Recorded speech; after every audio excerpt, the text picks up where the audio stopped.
algumas pessoas muito caras ao meu convívio partiram para o plano espiritual. Eu passei uns 16 anos em um tipo de luto. A Rádio Boa Nova e a TV Muito Maior, elas são aquela companhia da qual você precisa e que te leva para frente e te põe para cima nos momentos em que você procura respostas. Perceba essa necessidade de renovação.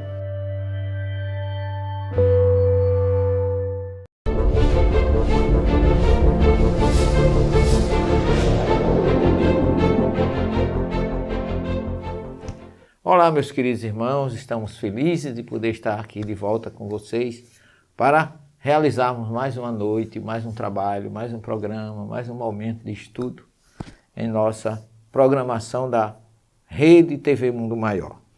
O programa de hoje vai ser um programa especial sobre o personagem do Evangelho e da Bíblia como um todo, porque ele aparece desde a primeira aliança, ou primeira revelação, que se chama João o Batista.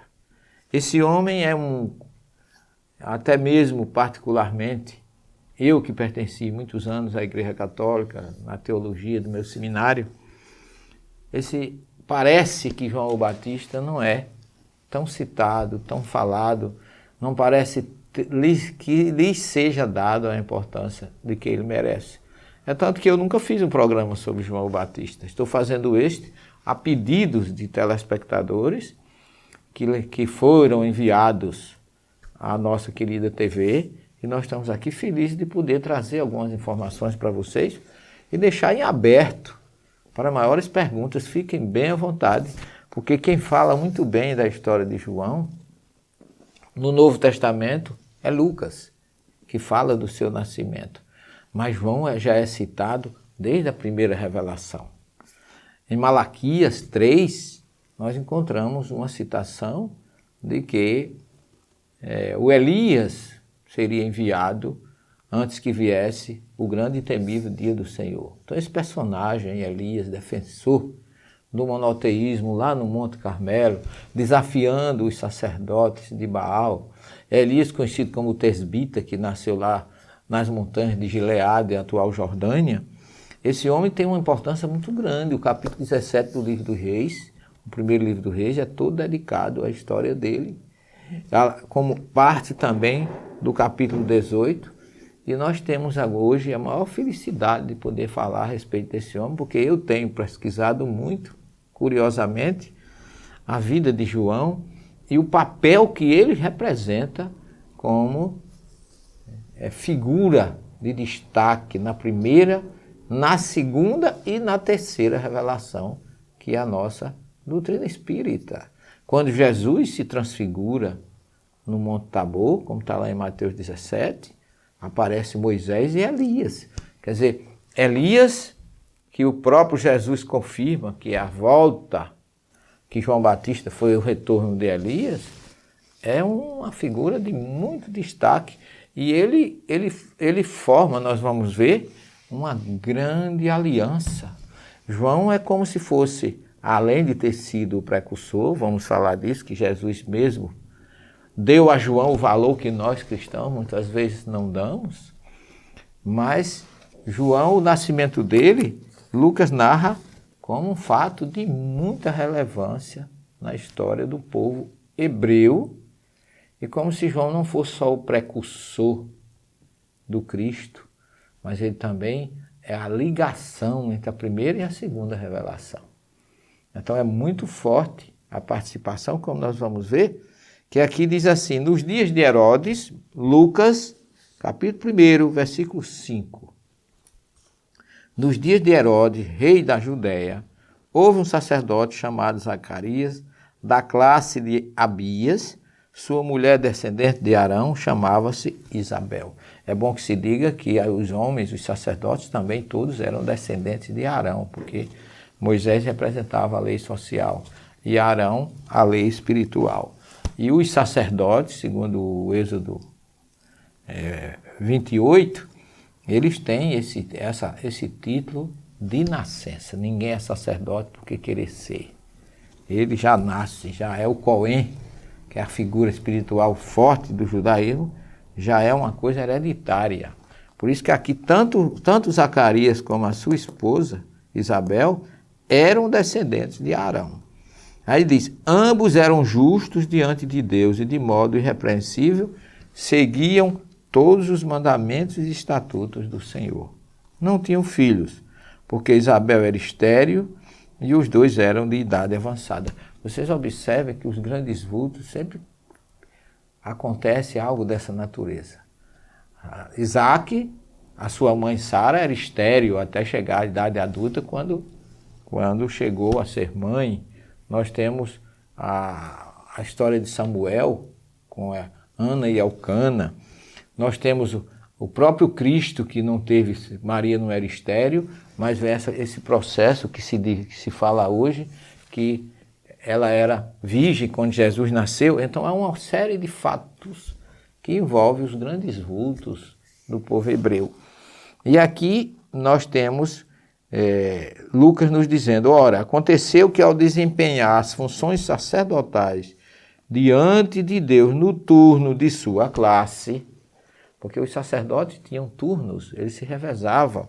E aqui os tradutores, a Bíblia de Jerusalém, diz assim, cada classe desempenhava esse serviço durante uma semana, conforme está no primeiro livro das Crônicas, capítulo 24, versículo 19. Então, Zacarias, esse homem importante, descendente de Arão, da classe sacerdotal, não era uma figura qualquer. Então vejam que quando eu coloco Jesus como o responsável por todo esse projeto, desde a criação do planeta, que ele assistiu, como ele diz em João 17,5, até a sua crucificação e ainda depois da ressurreição, todo esse projeto foi planejado, todo esse projeto está sendo ainda hoje executado por Jesus, que é o nosso maior dirigente do planeta Terra.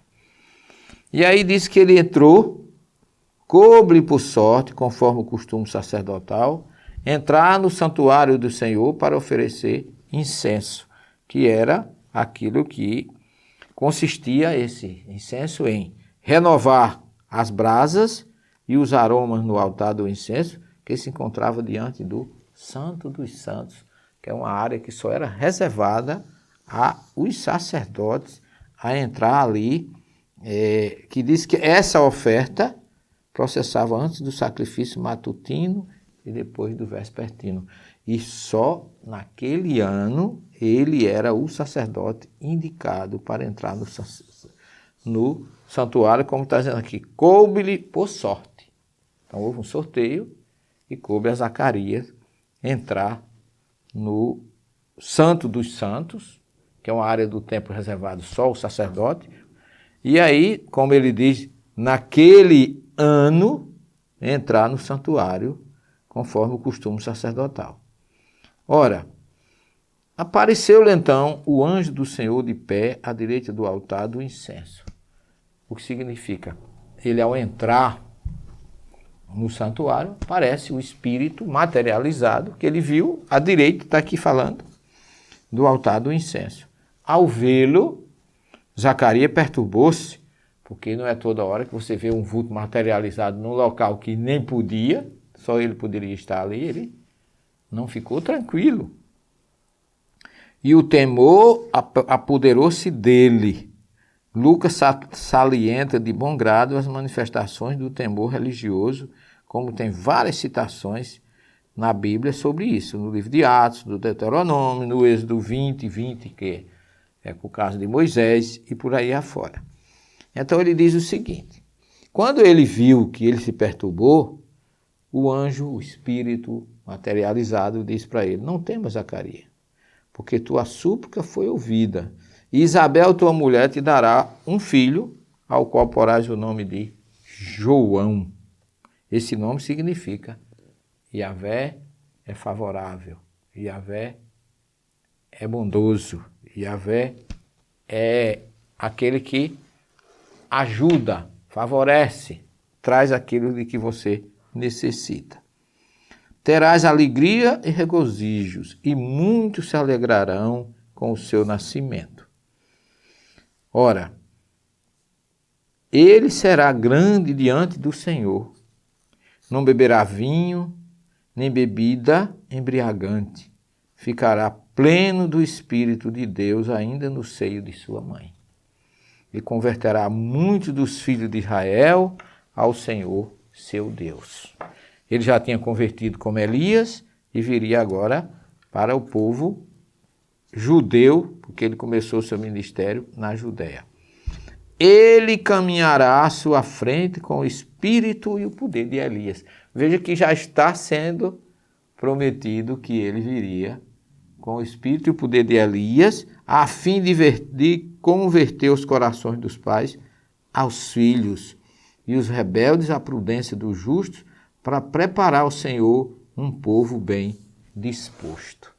Então, o próprio Espírito que veio conversar com Zacarias já disse que era Elias que ia voltar, já revelou para ele que João seria o retorno de Elias, porque as pessoas já tinham ouvido isso lá em Malaquias 3, 23, 28.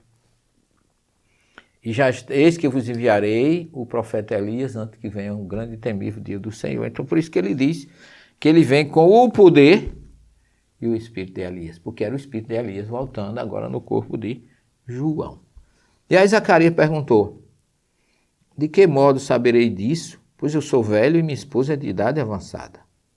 Respondeu-lhe o anjo: eu sou Gabriel, aquele mesmo que foi anunciar a Maria Jesus. Assisto diante de Deus e fui enviado para anunciar-te essa boa nova. Eis que ficarás mudo e sem poder falar até o dia em que isso acontecer.